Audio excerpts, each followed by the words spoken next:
오늘 우리에게 주시는 하나님의 말씀은 시편 21편입니다. 제가 가진 성경으로 구약 816면입니다. 제가 읽고 마지막 절은 함께 읽도록 하겠습니다. 여호와여, 왕이 주의 힘으로 말미암아 기뻐하며 주의 구원으로 말미암아 크게 즐거워하리이다. 그의 마음의 소원을 들어주셨으며 그의 입술의 요구를 거절하지 아니하셨나이다. 주의 아름다운 복으로 그를 영접하시고 순금관을 그의 머리에 씌우셨나이다. 그가 생명을 구하매 주께서 그에게 주셨으니 곧 영원한 장수로소이다. 주의 구원이 그의 영광을 크게 하시고 존귀와 위엄을 그에게 입히시나이다. 그가 영원토록 지극한 복을 받게 하시며 주 앞에서 기쁘고 즐겁게 하시나이다. 왕이 여호와를 의지하오니 지존하신 이의 인자함으로 흔들리지 아니하리이다. 왕의 손이 왕의 모든 원수들을 찾아내며 왕의 오른손이 왕을 미워하는 자들을 찾아내리로다. 왕이 노하실 때에 그들을 풀무불 같게 할 것이라. 여호와께서 진노하사 그들을 삼키시리니 불이 그들을 소멸하리로다. 왕이 그들의 후손을 땅에서 멸하며 그들의 자손을 사람 중에서 끊으리로다. 비록 그들이 왕을 해하려 하여 음모를 꾸몄으나 이루지 못하도다. 왕이 그들로 돌아서게 하며 그들의 얼굴을 향하여 활 시위를 당기리로다. 여호와여, 주의 능력으로 높임을 받으소서. 우리가 주의 권능을 노래하고 찬송하게 하소서. 아멘. 오늘도 이른 새벽에 새벽기도회로 나와서 함께 말씀을 나누시는, 또한 함께 예배드리러 오신 모든 분들을 주님의 이름으로 축복하고 환영합니다. 오늘도 주 안에서 승리하는 하루 되시기를 주님의 이름으로 축원드립니다. 오늘은 시편 21편 말씀을 나누려고 합니다. 세상이 우리 뜻대로 돌아가면 참 좋을 텐데 그러지 못할 때가 굉장히 많습니다. 2020년을 시작하면서 많은 사람들이 새해 소망을 가지고 2020년에는 조금 더 나은 삶을 살아야지 꿈을 갖고 살았던 모든 사람들이 코로나19로 인하여서 많은 꿈들이 좌절되고 절망하며 어떤 사람들은 그 꿈을 포기한 채 섬기는 자리에 가서 섬기는 자들도 있고, 어떠한 사람들은 취업의 소망을 가졌던 청년들 같은 경우는 자신이 가졌던 마음도 꿈꿀 수 없는 꿈이 되지 않았나 지금 시점에선 돌아봅니다. 하지만 이와 같은 때에는 우리가 더욱더 하나님 앞에 기도하고 이때가 지나간 후를 소망하는 것이 옳다고 봅니다. 하나님께서는 의인의 기도와 간구를 반드시 들어주시며 또한 그 간구를 통해서 하나님 역사하심을 우리가 믿고, 이와 같은 때에 잠잠히 하나님 말씀과 함께 묵상으로 또한 기도함으로 하나님과 동행하는 삶이 되기를 바랍니다. 수험생을 둔 한 어머니가 수능도 보기 한참 전에 감사헌금을 하나 드렸습니다. 감사 기도의 제목은 수능을 앞둔 우리 누구누구누구 선한 길로 인도하신 하나님을 찬양합니다. 제가 봉투를 받고 기도 제목을 보는데 처음에는 오타인 줄 알고 잘못 표시하신 줄 알고 말씀을 드렸지요. 선한 길로 인도하신 하나님을 찬양합니다가 아니라 선한 길로 인도하실 하나님을 찬양합니다가 아닌지요. 그랬더니 그분이 지금 쓴 기도 제목이 맞다고 하시면서 하나님께서 이미 기도를 시작했을 때부터 선한 길로 인도하심을 믿었기 때문에 아무런 염려 없이 쓴 제목이라고 합니다. 수능이 치러지지도 않았는데 끝난 후에도 반드시 하나님께서 인도하실 거라고 믿고 믿음으로 드린 예물이라고 합니다. 그리고 수능이 끝난 후에 이 친구가 노력한 것만큼 복을 받았습니다. 그리고 들어온 감사 헌금의 제목, 신실하신 하나님, 응답하시는 하나님을 더욱 신뢰합니다. 어찌 보면 평범한 제목들인데 언제 드렸느냐가 우리에게 하나의 가르침을 줬습니다. 우리는 성공을 하거나 아니면 모든 일이 잘 되고 나면 하나님께 감사를 드립니다. 마치 성공에 대한 보수처럼 하나님 수고하셨습니다, 감사합니다 라고 드릴 때가 있습니다. 그런데 믿음은 이 모든 일이 일어나지 않았어도 하나님 앞에 기도를 했으면 먼저 믿음으로 감사를 드리는 것이 옳은 것이라는 것을 이 기도 제목으로부터 배우게 되었습니다. 여러분들은 언제 승리를 예감하십니까? 간혹 축구를 봅니다. 특히 한일전은 우리나라 국민 누구나가 긴장감을 가지고 보는 경기일 것입니다. 그런데 긴장감이 빠진 채 마음 편히 보는 경기가 있습니다. 이미 이겼던 경기 재방송하는 겁니다. 그 누군가가 그럽니다. 오늘을 이미 승리한 하루로 만들려면 먼저 기도로 하루를 시작하라고 이야기해 줬습니다. 그리고 나서는 그날 밤 눈을 감을 때에는 승리에 대한 감사보다는 신실하게 기도에 응답하신 하나님을 찬양하라고 가르쳐 주었습니다. 오늘 시편이 바로 그런 시편입니다. 시편 21편은 저는 20편의 후속편으로 보았습니다. 간혹 몇 학자들은 다윗의 대관식의 부른 시라고 보기도 하지만 일반적으로는 시편 20편에서 전장에 나가기 전에 승리를 기원하는 시편으로 20편을 보고 시편 21편은 승리를 하고 돌아온 후 승전에 대한 감사 찬양으로 봅니다. 하지만 이 시편은 승리에만 감사하는 것이 아니라 신앙적인 이유에서도 기뻐하고 있는 찬양시입니다. 여기에서 신앙적 이유라 함은 우리의 믿음에 응답하신 하나님을 더 신뢰하고 찬양한다는 말입니다. 우리의 믿음은 응답을 통해 더욱 견고해져야 하며 더욱 하나님을 바라볼 수 있게 되어야 합니다.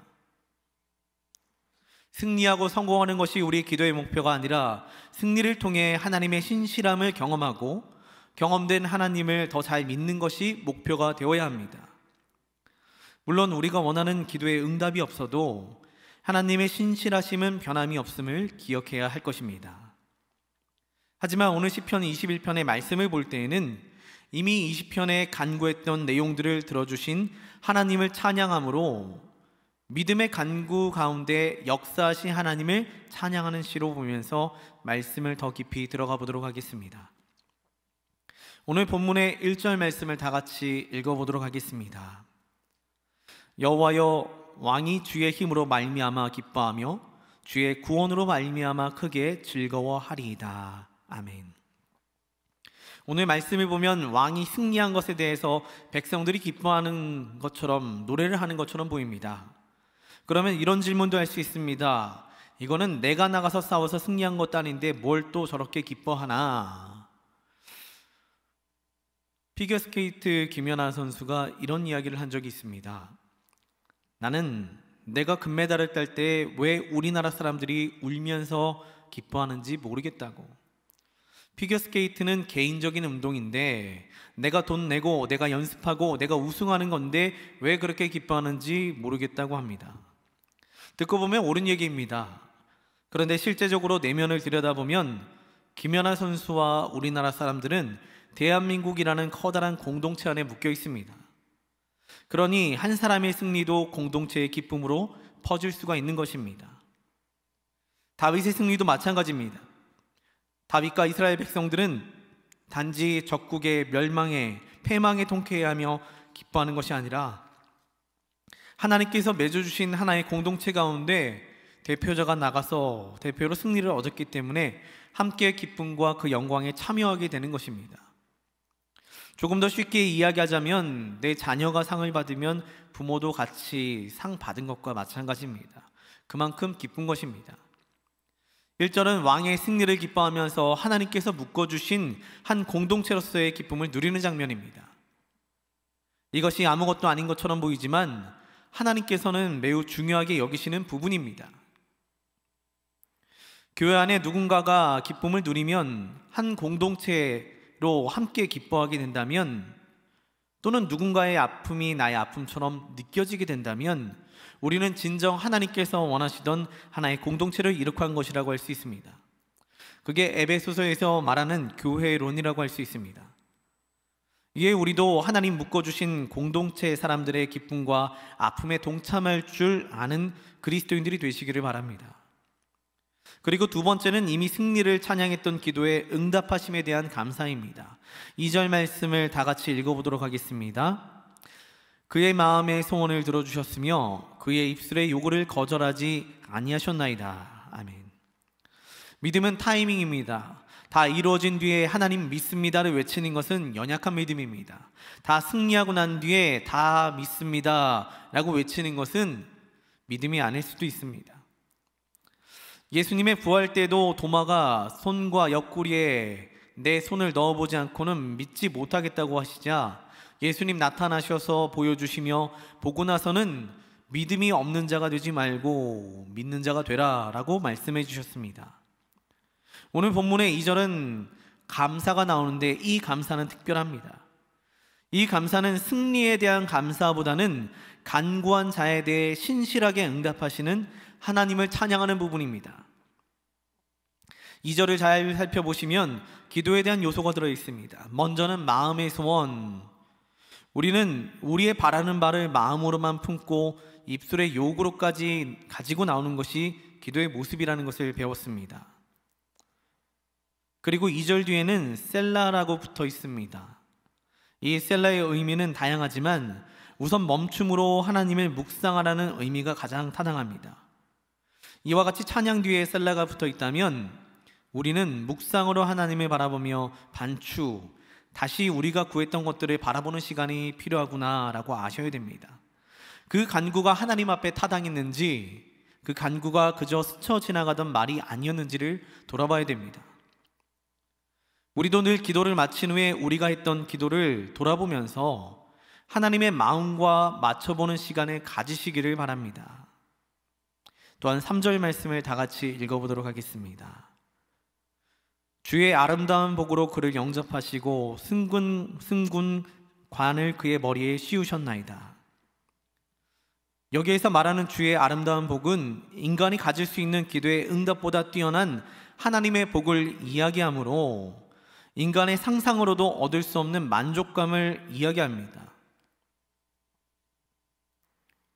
기도의 응답은 늘 우리가 생각하는 것보다 더 놀라울 때가 많습니다.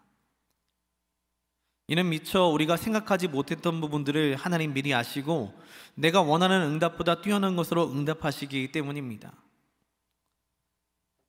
3절 말씀에서 이야기하는 주의 아름다운 복은 하나님을 신뢰하는 의인들에게 주어지는 복으로, 믿음을 가진 자들에게 주어지는 복으로, 하나님께서 그들이 기도할 때에 그들이 상상하지 못했던 모든 복들을, 상상하지도 못했고 기대하지도 못했던 것들을 더해 주신다는 이야기를 하고 있는 것입니다.